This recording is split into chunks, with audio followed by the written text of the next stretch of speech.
আসসালামু আলাইকুম বন্ধুরা, কেমন আছেন? আজকে আবারও আমার শসা প্রজেক্টে চলে আসলাম।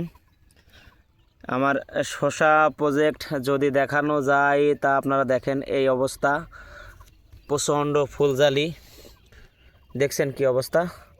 আলহামদুলিল্লাহ আলহামদুলিল্লাহ, হয়তো পুরা রমজানই আমি পাবো, আল্লাহ যদি রহমত থাকে। দেখেন বন্ধুরা, প্রত্যেকটা গাছে কিন্তু একই অবস্থা, প্রচণ্ড শসা। আল্লাহ রহমতে ভরপুর শসা আমার কাছে চলে এসছে। যদি দেখানো যায় তাহলে আপনারা দেখবেন এই অবস্থা, এই অবস্থা বন্ধুরা, দেখছেন এই অবস্থা, এই অবস্থা দেখছেন, মারাত্মক লেভেলের অবস্থা। আমি কখনো ভাবিনি যে ছোট ছোট গাছে এই রকম শসা ধরতে পারে, আমার ধারণা ছিল না। যাক, মাশাআল্লাহ, অনেক সুন্দর শসা ধরছে। দেখেন বন্ধুরা, প্রত্যেকটা গাছে কিন্তু একই লেভেলে শসা জালি চলে এসছে অলরেডি। আপনারা যদি দেখেন তাহলে বুঝতে পারবেন, অত্যন্ত সুন্দর জালি। আমি হয়তো প্রথম রমজান থেকেই ইনশাল্লাহ এই শসাগুলো হারভেস্ট করতে পারবো, আশাবাদী।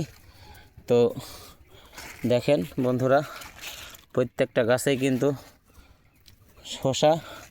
এই শসাগুলো কিন্তু প্রথম থেকেই হারভেস্ট করা সম্ভব হবে হয়তো।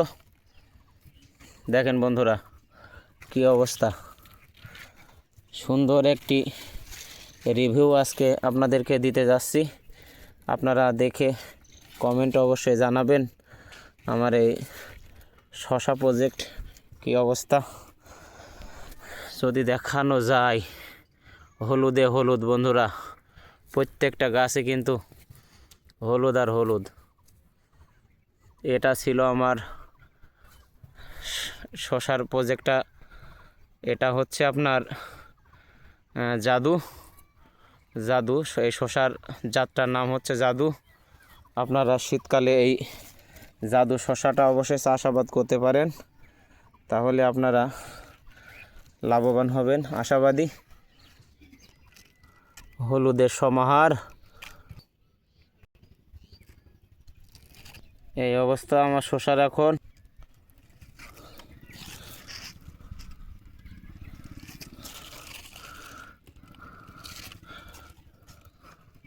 মতে প্রথম রোজা থেকেই কিন্তু এগুলো হারভেস্ট করা যাবে, মনে হচ্ছে যেন খালি ফুল আর ফুল। যদি দেখাই এভাবে আপনাদেরকে, দেখেন বন্ধুরা কি অবস্থা। শসা গাছ অলরেডি মাথায় উঠে গেছে আমার বন্ধুরা, এই লেভেলে আসছে। এসব শসাগুলো তো হারভেস্ট করা সম্ভব হবে প্রথম রোজা থেকেই। এসবগুলো কিন্তু বন্ধুরা না দেখালেই না। দেখুন, প্রচণ্ড পরিচর্যার জন্য কিন্তু শসাগুলো আজকে আমি এই লেভেলে আসতে পারছি। আপনারা অবশ্যই কমেন্ট করবেন, আপনাদের এই ভিডিওগুলো কেমন লাগে অবশ্যই কমেন্ট করে জানাবেন আমাকে। বন্ধুরা কোনো জবাব নেই, এত পরিমাণ শসা। বন্ধুরা দেখুন কি সুন্দর শসা, দেখুন বন্ধুরা কি সুন্দর শসা ধরছে।